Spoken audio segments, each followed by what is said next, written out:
खुलुमबाय लोगोफोर, आं दिनै दोंसे खन्थाइ लानानै फैदों। खन्थाइनि मुं आंनि मिजिं। खन्थाइखौ लिरदों ककिल मुसाहारि आरो खन्थाइखौ आवरायदों जाब्लिया सिमां। फैदो बिदिब्ला बिथांनि खन्थाइखौ खोनासंलांदिनि। आंनि मिजिं। समा बारग'लांबाय, बोथोरा थांबाय खोन्दो खोन्दो।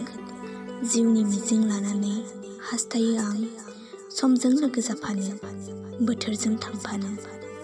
समा उनफिना, बोथोरा फावसायफिना। बेबादिनो नों खैफोद फैया मानो जेसेबांखि आंबो उनथिं नायहरफिना। दावगालांगोन आं मिजिंखौ मोननो, जायनि गोरबोआव उजिदों आं। जायनि आखायाव रंजाबोदों बिनि गोसोखौ गोजोन होनो। जेब्ला मिजिंआ जाफुंगोन